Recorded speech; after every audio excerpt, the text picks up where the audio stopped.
Have a seat if you like.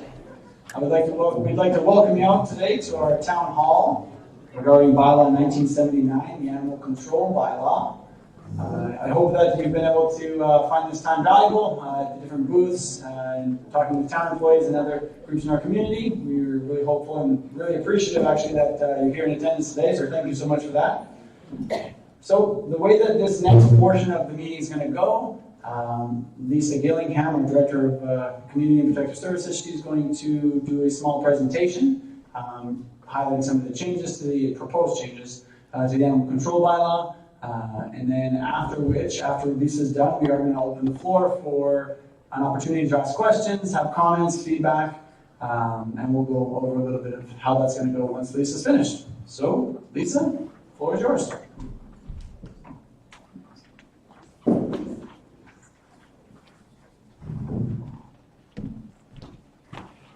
Thank you everyone for coming tonight. I'm happy to be here to discuss the potential changes and additions to the Animal Control Bylaw. A couple of the things that we'll talk about briefly before we open the question and answer period is why now and some current language that's being used. We'll highlight some proposed conditions, especially to the chicken piece and the beef piece. Proposed application process, as well as some frequently asked questions that we've found as we've done our own research that other municipalities have been asked as they go through this process. And then we'll talk about next steps and key dates for people to remember so they can participate in the public hearing portion and be ready for second and third reading. So why now? The land use bylaw is undergoing review and updates right now. And the current animal section in there is being removed from that and going to be added to its own animal control bylaw. There is specific language in that bylaw that talks about animal units that are allowed in the country residential zoned areas, river valley lands, and agriculturally zoned areas. It should be noted that the dog control bylaw is going to remain on its own, and it will remain a standalone bylaw that will be referred to when necessary. And then just to note that through researching other municipal animal control bylaws, it was noted that many in there did include hen and beekeeping as we went through that process. So that was one of the reasons that we considered adding it to our animal control bylaw. I did briefly mention the animal unit. So currently in the land use bylaw, there is specific numbers of animals that are allowed in country residential, river valley lands, as well as agricultural ones. And I'll just give you an example. So on a parcel or lot size of 2 to 2.9 acres, you could have one animal unit, and if we were talking about goats, that would allow you to have up to 3 goats. Again, those aren't regular residential lots, that's just specific to the country residential and the larger lot areas. So it may be a little bit challenging to see. Oh yeah, it's a little dark and blurry, but this is it. And if you're interested in it, I do also have it up on the board over here if you were interested in current animal units. It does increase per lot size. And this is the language that will remain in the animal control bylaw based specifically off the current land use bylaw. So nothing is expected to change drastically from that verbiage that's currently being used in that bylaw. We're just transferring it into its own animal control bylaw. So now we're going to get to the proposed additions to the bylaw. So we've had some requests, and again, as we were doing the research for animal control bylaws in comparison to other municipalities, it was noted that there was a large majority of them that were now including an urban hen program, as well as urban beekeeping. So some of the things that we're considering in our bylaw is to allow in residential or residential manufactured home zoned lots that have a minimum lot size of 66 by 99, that they would be allowed to keep up to 5 hens in there. And then the other piece for the bees is up to 2 hives, certain size requirements there. But again, the residential or the multi-residential manufactured home with a minimum lot size of 66 by 99. Both would require an application process and permitting, and both require registration with the province to receive a property identification number that would allow the province to reach out to owners of either bees or hens should they have a disease outbreak, that sort of thing that they need to communicate that to. Some of the most common questions that were out there about urban hens What are the yard requirements for hens? Are there setback requirements for locating the chicken coop on the property? Do you need a building permit for the chicken coop? Can chickens be free range? Do I have to reapply every year, and what is the cost? And then are there training courses available or required? So in our proposed bylaw, we are requiring that there is an application process, and all those applying for that urban hen license would have to be on that minimum lot size of 66 by 99 in the residential or the residential manufactured home lots. There are setback requirements that would be noted in the land use bylaw, and under accessory building or structure, those would have to be followed. And a development permit would be required if anybody was considering building a physical structure for their coop larger than 100 square feet.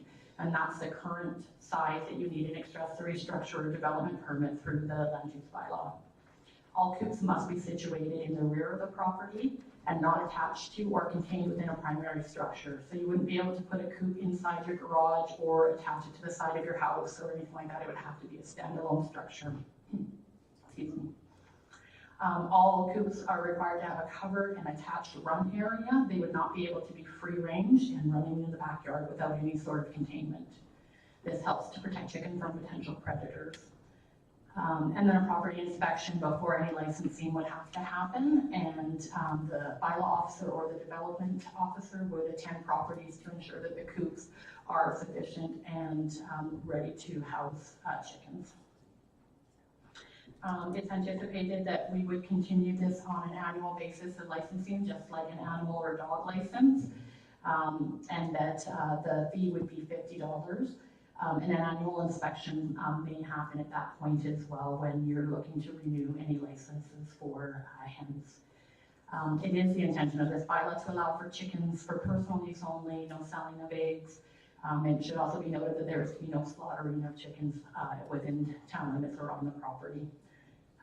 Currently, this bylaw does not require a training certificate. However, there are many training and online courses that one can take to learn about urban keeping of hens and how to provide a healthy and sanitary coop for their chickens.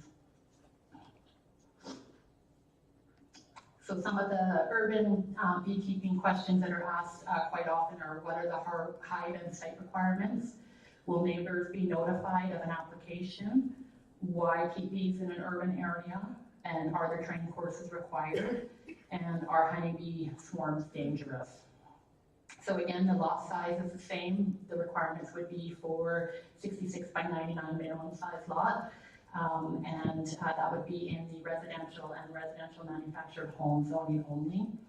Hives are restricted again to the rear yard of the property.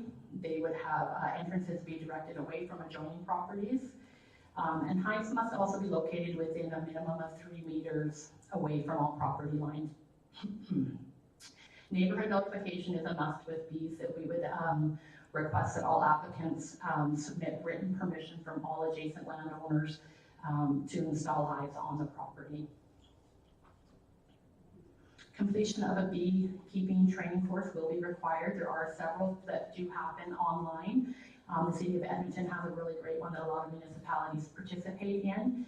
And should this portion of the bylaw go through, then we would be talking and reaching out to them to see if they would allow our community to participate in that online training course as well.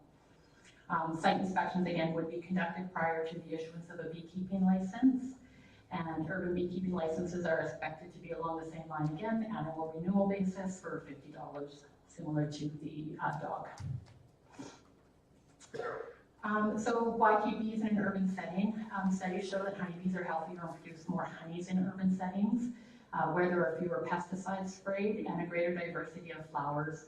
Urban beekeeping is part of a growing urban agricultural movement and can help address growing food demands as the world population increases.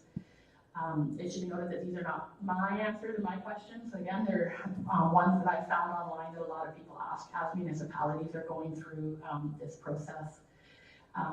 The last one that I wanted to address here is, are honeybee swarms dangerous? Bees tend to swarm when the colony has grown too big for their hive and half of the colony leaves to find a new location. Bees are typically more docile when they are swarming, as they gorge on honey before leaving the hive. Bees cluster around the queen, often on tree branches or buildings, and the scout will search for a new hive location. This process typically takes between 12 and 24 hours, and once a new home is found, the swarm will move to this location. The feedback was do not be alarmed by a swarm, but ensure that you keep your distance and do not disturb the bees. The next steps as we work through whether we will add bees and chickens to the animal control bylaw. So we've already done the first reading that was passed in November, and then that allows us to actually work through the bylaw process.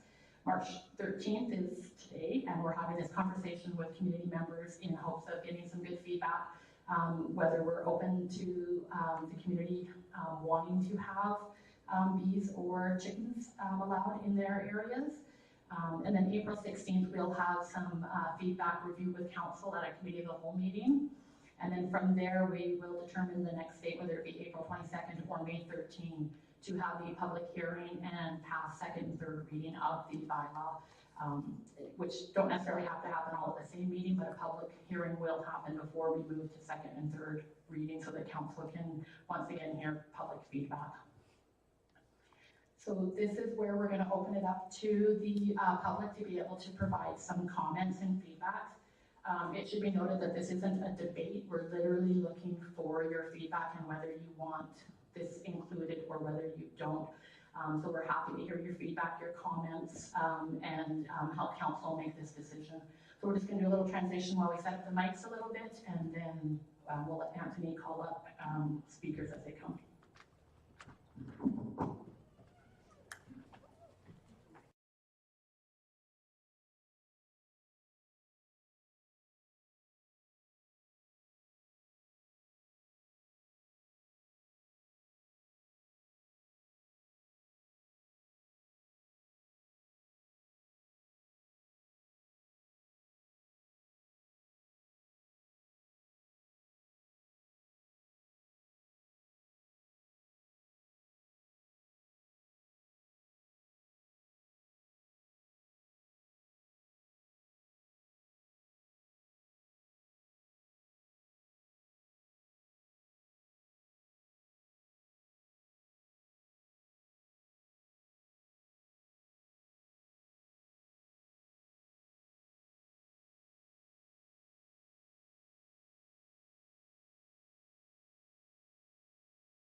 So, thank you, Lisa, for that. I really appreciate it.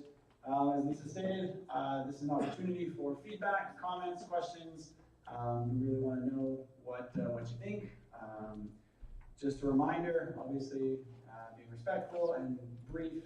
We don't have a lot of time, so we don't want one person to be on the mic for too long, not allowing other people to have the opportunity to have their comments and questions. Yeah, I'll be here to kind of make sure and help you along if you need some encouragement one way or the other, but we're really excited to hear your feedback. So when you get to the mic, you can just make a line up behind the mic if there's many of you who'd like to speak. Please just state your name and then go ahead with your comment or feedback. So if there's any of you who are ready to speak at this time, just step up to the mic and, well, that was quick.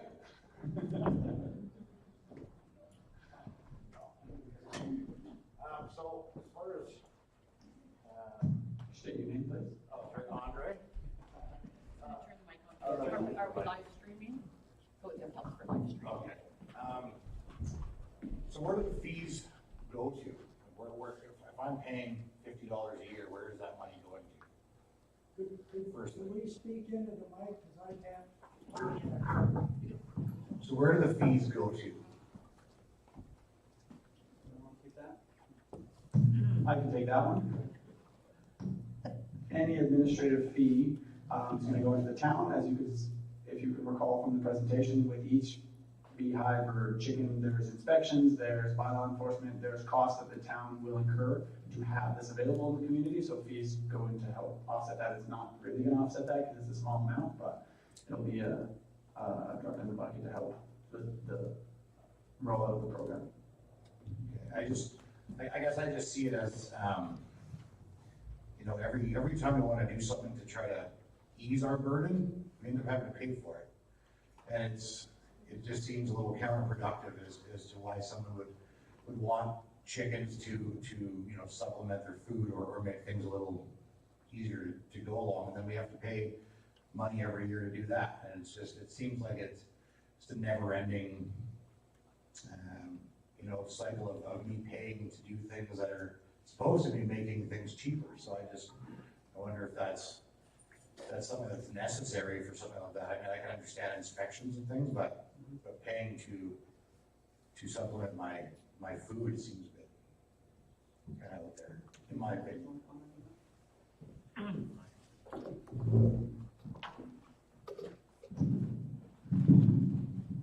Thanks for the question. It's good feedback. We've talked about the way it's kind of similar to a dog license, right? There's administrative functions of being able to manage the bylaw, manage the enforcement piece. So the fee can be discussed, but right now that's the fee that we had set it at. And if there's options to reduce it, that's something council can consider.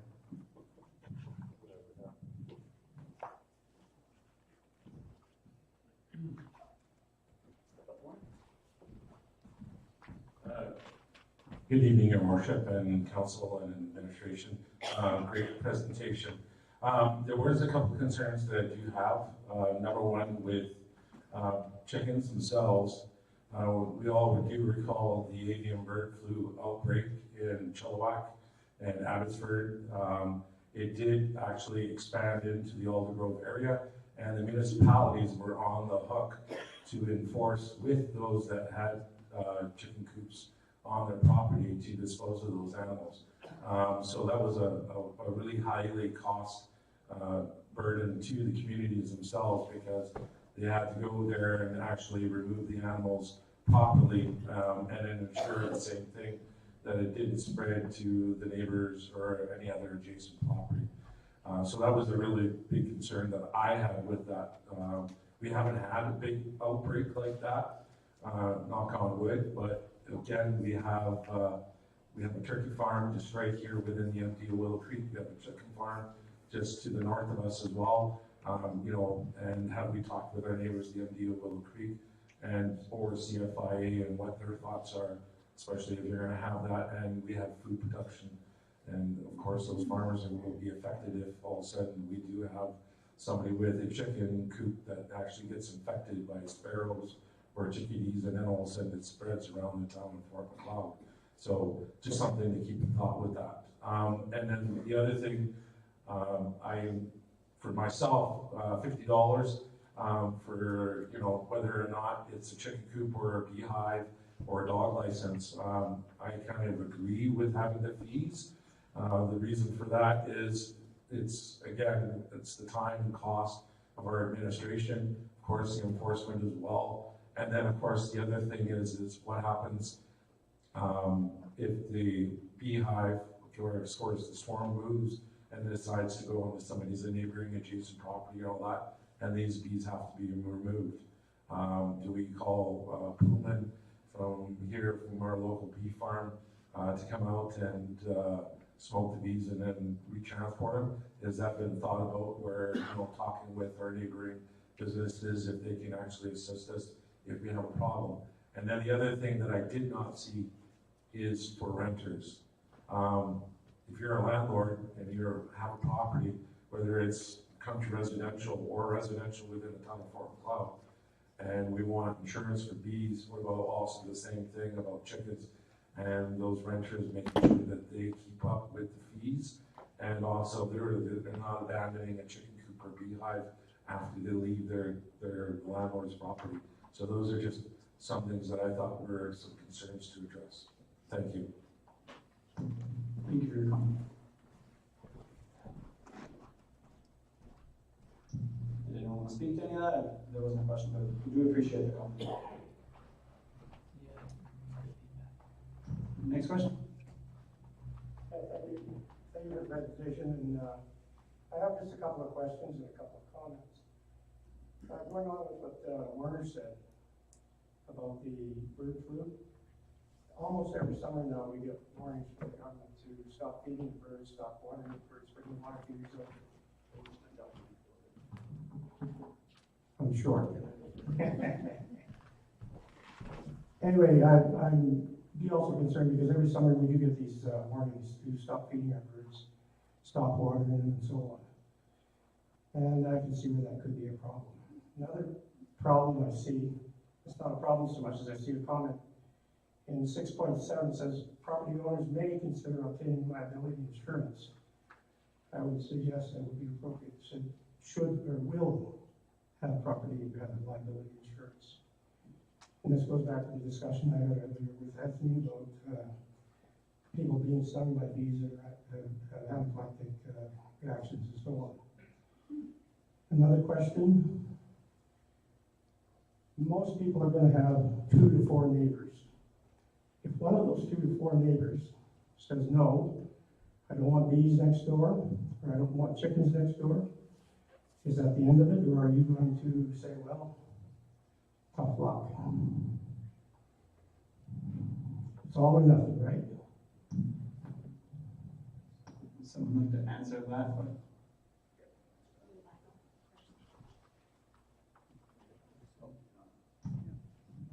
Do you have clarification on that answer? It does in the one section speak specifically to having neighborhood property permission from all adjacent adjoining neighbors to install lights on the property. So it would be at that point, if they don't have that full compliance, if council chooses to leave the wording as such, that they would not be able to move forward with an application or licensing. So my assumption is correct, it's all or nothing. Thank you. At this time. At this time, so what do you decide to make a change? I don't anticipate there being a change other than adding the affirmative to ensure that people know that if that's not obtained, then they will not be issued a license. Okay, thank you. And my only other comment is I'm disappointed. The new bylaw does not address cats.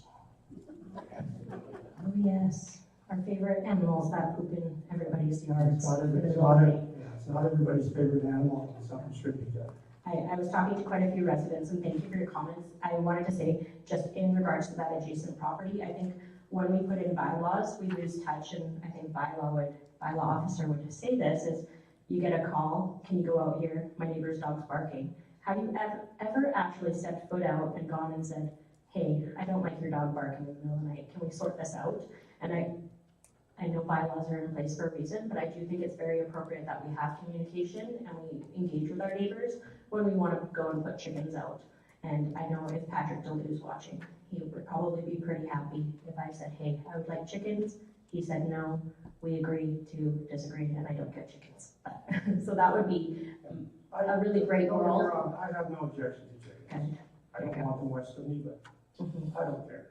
See, and I'm coming from the perspective of there's a lot of dogs out there that are already clucking in our town. So I would like to have a bylaw that at least has a process to protect the clucking birds, dogs, cats out there already. And Cats are a particular problem for a lot of people. I have they feed feral cats across the street from me, and I don't appreciate all those cats in my yard, in my garden. But there's no bylaw. Exactly. So There's no bylaw, there's no way for me to complain. I'd like to see it in the bylaw. So there is, I won't talk about bylaws because I won't read the in and outs of bylaws, but I just wanted to thank you in saying these things are very important, and liability insurance for our properties, I think it is very big consideration people need to take when they're looking at it. Thank you for your question, your answers. Lisa, did you have anything you wanted to say on the cats not being in the bylaw? I know it's been talked about a lot in council. It's been a really hard discussion to have because there's so many different variables and hard to enforce. So it's not like we haven't had the conversation, but it's very hard to get to the point where we can find something that's workable within a small community. So Lisa, you've done a lot of work on it. I don't know if you want to mention anything about it.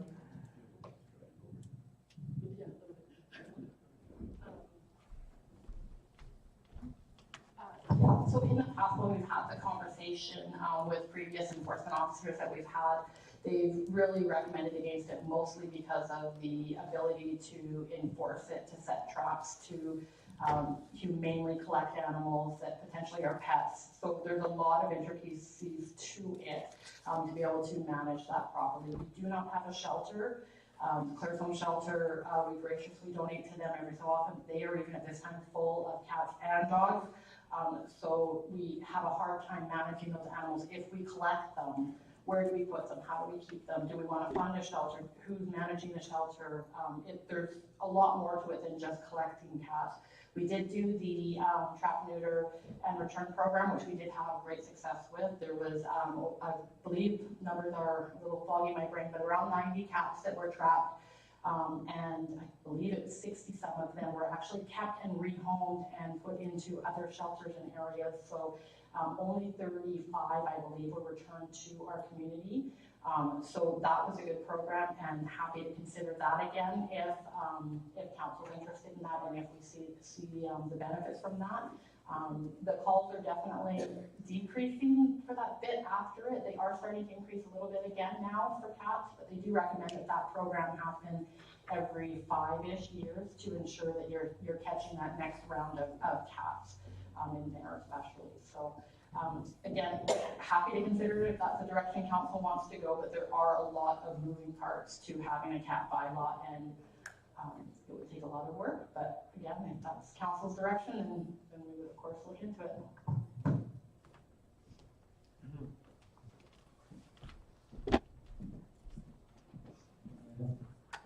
I'm on the road quite a lot, so I miss all your meeting, and we're talking about enforcement of stuff. So I noticed on Facebook there's a lot of dogs get lost, found. You probably see the same dog 2-3 times a month. They always go to the same owner with those. They just get them back. There should be a fine. You lose your dog the first time, you'll notice, you get it back. You lose it the second time, you get a fine.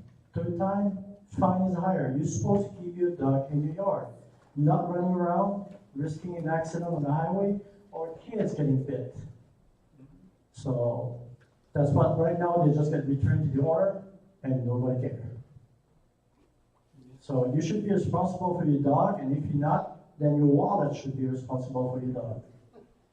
As simple as that. Because I got a little dog and I'm just waiting for a big dog to jump over the fence and make a meal out of them. So that was my comment. Thank you. Thank you for your comment. Does Steve want to speak to that? Put you on the spot.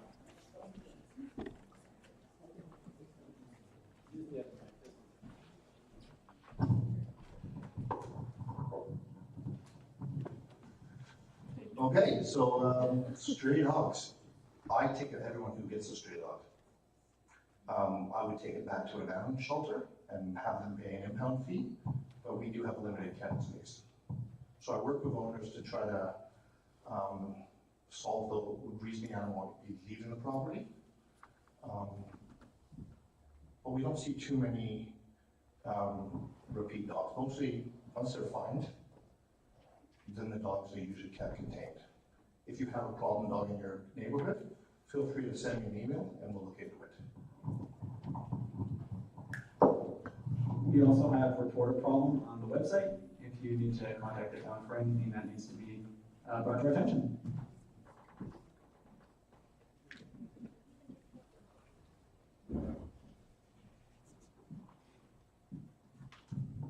I'm Pat Ness, and I want to say that I've had chickens in my life,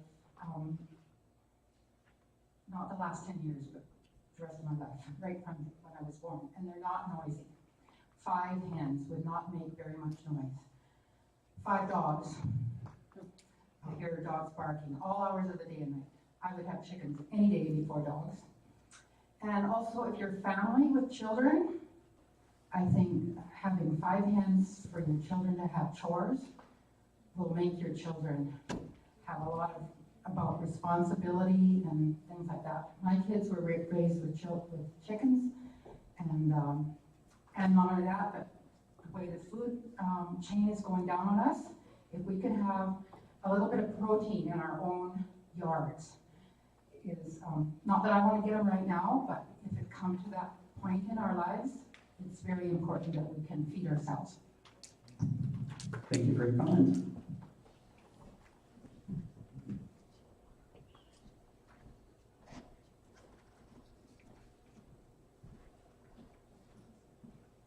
Thank you, council, for the opportunity to address this issue. I noticed in the piece that I picked up that you checked with the food administration or something. You should also check with the Center of Disease Control. I have here, and quite willing to share with you now or after, a study that has been done, involves some 17 or 18 pages, taken from the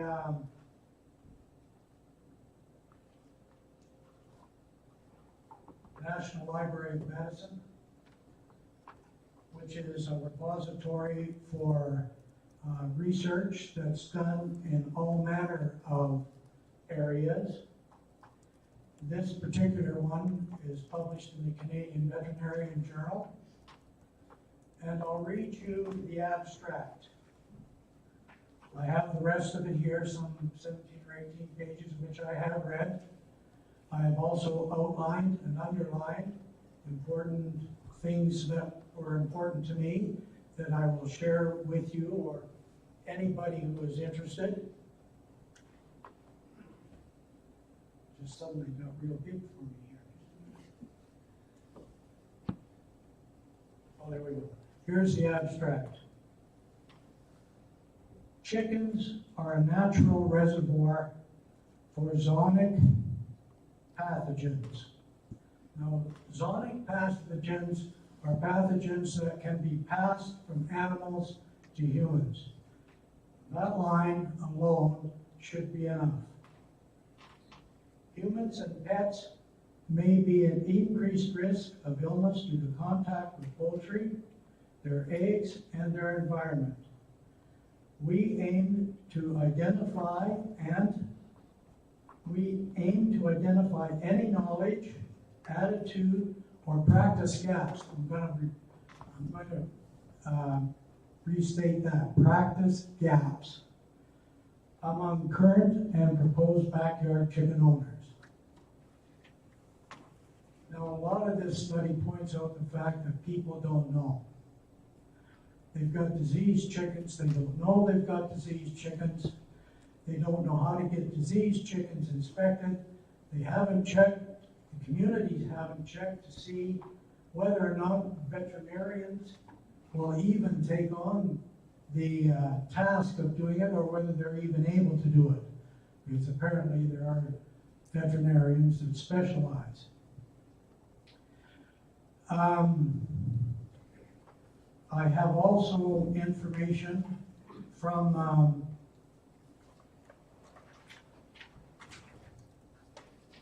Windsor, Essex County Health Unit in Ontario, where they do have these backyard chickens. And this is from their health unit. It says, and I did a little summarizing here, they carry disease that can lead to serious illnesses for at-risk portions of the population. For example, pregnant women, children under 5, adults over 65, and those with compromised immune systems. They spread bacteria such as E. coli and also carry avian flu. This study says there's no way to contain it. You can do what you want, but you can't keep birds out of people's yards, you can't keep pests out of people's yards, so pathogens travel. And it's a major concern for me. I would not like to be put at risk. And also, that thought went, sorry. Happens when you get old. Anyway, I would be glad to share. and I've got all the information with me. Thank you. Thank you for your comments.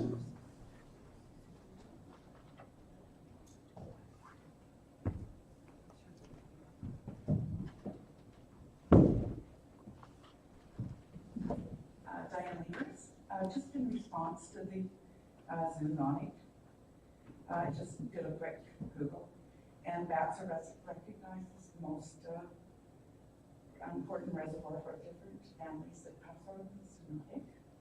Also, it says mosquitoes, ticks, and fleas, so we can't really keep all those out there, so just not sure if the chickens are the big worry.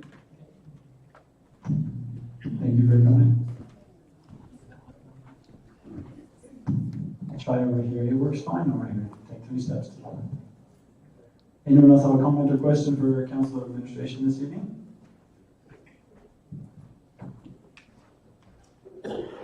Hello, I'm Tyson Knopf.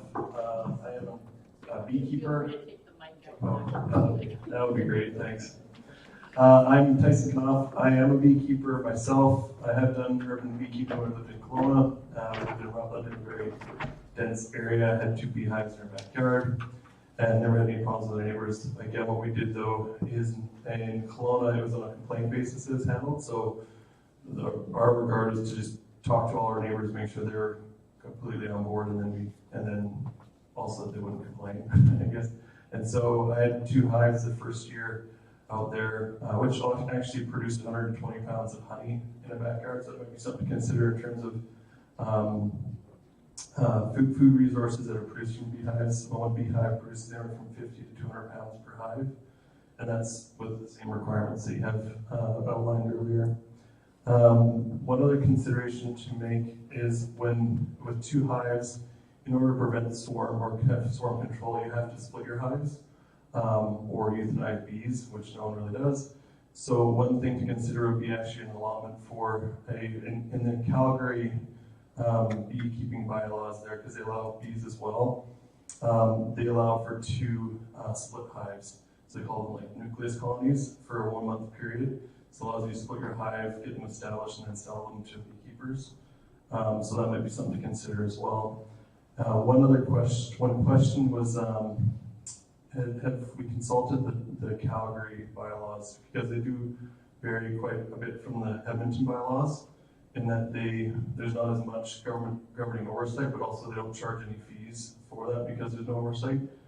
One other statement with that is the provincial inspections are carried out provincially, so that cost would be carried by the town council. That might be one of the things to consider. Smaller urban municipalities, when we were reviewing their bylaws, those are the ones that we typically, it's hard to look at city bylaws when we're in a small town. So I will reference the Calgary one, and absolutely if there's good points in there, I have no problem throwing it in and bringing it back to council with those in there. The split hive piece is, I feel, important if that's going to stay in the bylaw, it makes sense, and we don't want swarms going and looking for new homes. We want to provide those new homes for them. So yeah, we can definitely include some research of the Calgary bylaw. One other thing I took was that Calgary is an interesting story because they actually, there's a woman in Calgary that lobbied for beehives before it became a part of the bylaw. And what she offered to do is have a hive in every one of the councillors' backyards for, I think it's 2 weeks, to see what, and then her piece is that if you still have a problem after that, then I will cease and desist. But happy to do the same thing. I have 10 hives out of town. If anyone wants to give it a go and see how that feels, I'm happy to support that. And one other last piece I wrote down too is swarm realities too. Is with swarms. I've collected swarms myself. They aren't aggressive. They have nothing to defend because all their honey is actually in their bellies when they're traveling.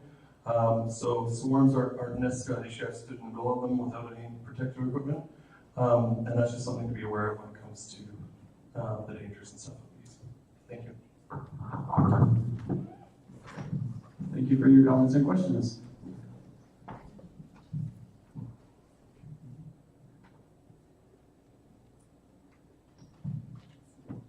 might be it for.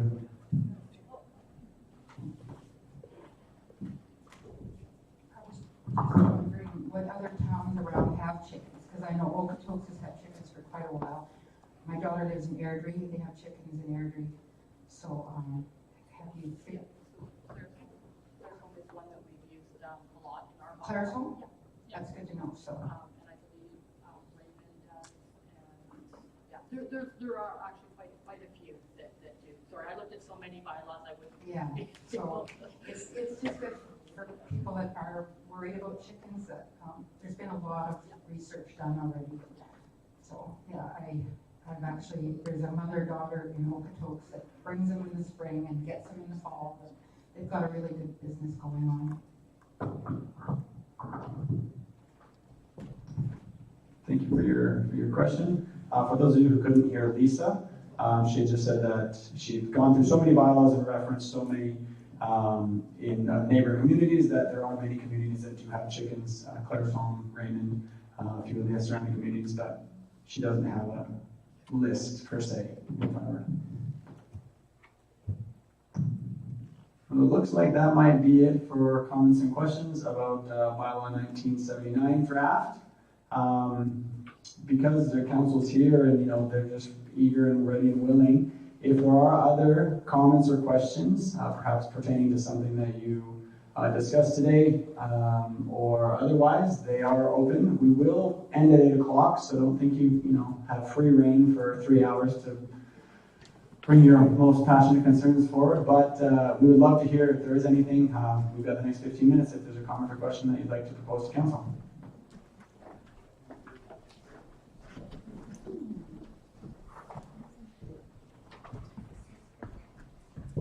Good evening, Your Worship and Council and Administration. Just a couple of key things that I was a little bit concerned.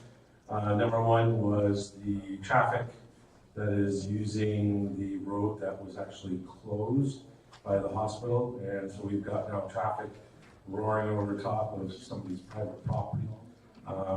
Again, it's just kind of there. And then my other concern is whether council can fast track to Alberta Transportation to actually do something for our Great Fort Macleod landings, because if 18th Street becomes an intersection, that's going to be a busy hub. We have had fatalities at Highway 3 and Highway 2. 18th is a very busy intersection alone with a railway crossing. And if we're going to be having construction and an ongoing truck travel, we should be having Alberta Transportation actually step in and mitigate that so that we actually have a designated route for that transportation.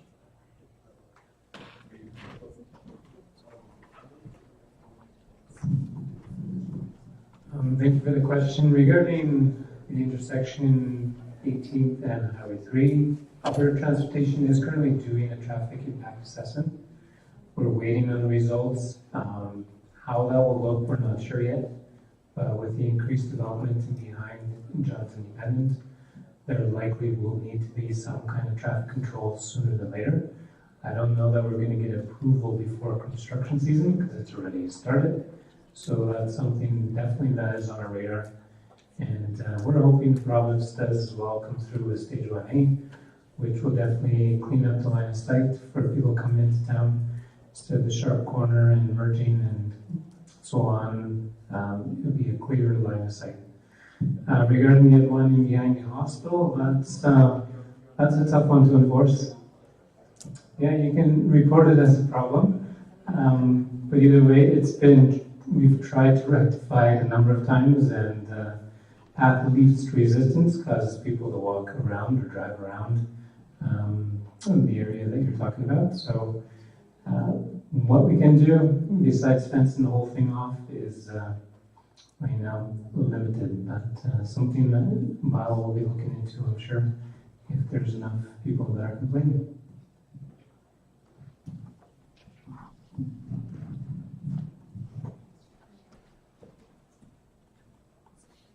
Hi, my name is Chantel.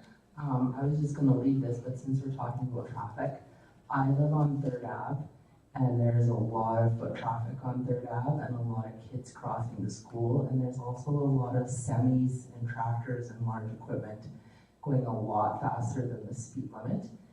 And I know I think that is a designated road into the industrial area, but it's also a residential area. And I've seen some pretty scary near misses with kids crossing across the road with big equipment.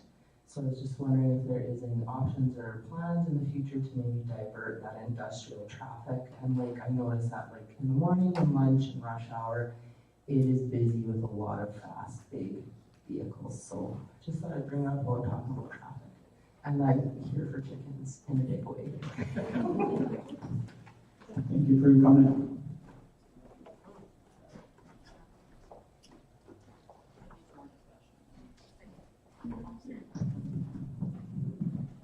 Yeah, it's great feedback. I don't know that that route is designated.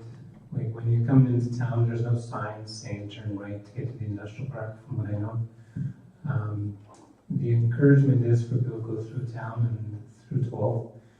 That's something we can look into, and definitely if you're seeing more and more of this, please don't hesitate to call in and report any incidents that you have as well. I just really love harking on the report a problem because our administration team did a lot of work on it. You can go down as far as putting a photo on your report a problem, and then administration can utilize that and track it. So I have a few neighbors who have said, I hate this dog, I hate this situation. I said, report it because it's time stamped then for Bylaw. Because Bylaw is not on his Facebook at 2 in the morning going, I can't wait to do my job at Saturday at 2 in the morning. Like he needed a little bit of time off, and Bylaw can't work 7 days a week, 24/7, as much as we want him here doing that. And dogs bark on Saturdays the most, right? We're home. The report a problem tool is amazing. You can go down to even the fields, you can pinpoint into where you are. And I don't think we talk widely enough about how great of a tool that is for our town, our council, and our administration. Go in there, you can do fields, you can complain about the lovely public works guys if they need to fix a stop sign or something, or somebody ran over a fire hydrant the other week. Report it, because we can track that and utilize it for our decisions in the future. Thank you. Any comments? I don't see any reason why we would be complaining about the public works guys.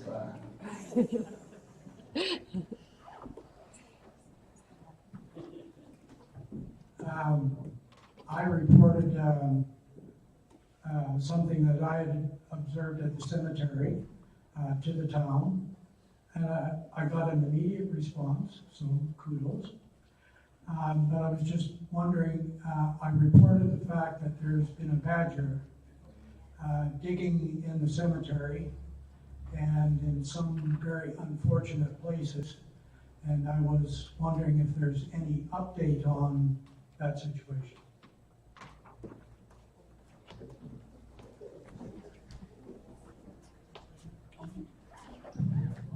One of the, I don't have any data specifically on that badgers, but what we are focusing on and trying to make sure we get early in the season is control of the gophers, because that's why the badger's there. If there's no gophers, there's no badger.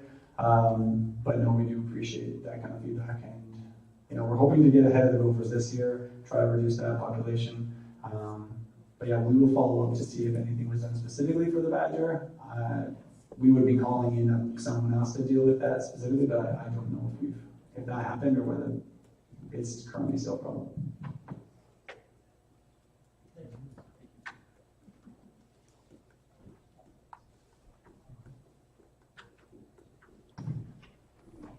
Werner has a punch card and he's trying to get 10. Sorry, again, Your Worship, Council, thank you very much. My other comment was after the council meeting in regards to policing. Council Monteith made a very good point when we discussed about policing and what the program provides. The province is the one that we're supposed to be going to as a municipality and making our voice when we need the policing and the boots on the ground. It's all great and dandy when we get questions or we get asked for support for money from the municipality to go towards policing.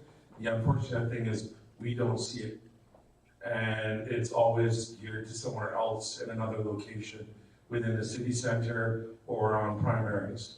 Again, I'm thankful for the men and women and others that do the policing within our province and within our municipality, and I greatly thank them for that. But again, at the end of the day, we also have to look at our enforcement. We used to have a peace officer program within the town of Fort Macleod. We stepped away from that to bylaw enforcement. Luckily, we have a good working relationship with our detachment commander, who brings in our Coaldale traffic unit that actually hammers hard in our community. And of course, with their mandatory checking for drunk drivers is greatly appreciated. But again, we just have to think again when we're talking with the province, if we want to see some enforcement, we need to see it, and whether or not it's sheriffs being attached to the detachment would be a great benefit than looking at a peace officer. Because then you have a sheriff or two sheriffs working in a town, they can focus on our traffic within the community, traffic within the schools, and with the sheriffs themselves, get them to engage with our students. Thank you. Thank you for your comment. Timely comment. This morning I was on the phone with MLA Chelsea Petrovic, talking about policing. We didn't have a very in-depth conversation at this point, but she was letting us know some of the grants that are available for communities, and so we are currently looking into what can be done in our community. As obviously we know, policing is outside of our town responsibility per se, and more charged to the province and the federal government. And so yeah, we're working on it, is what I'm trying to say. And we're hopeful that we can get some grants to help alleviate some of the stresses that we're seeing to kind of bolster our police force here.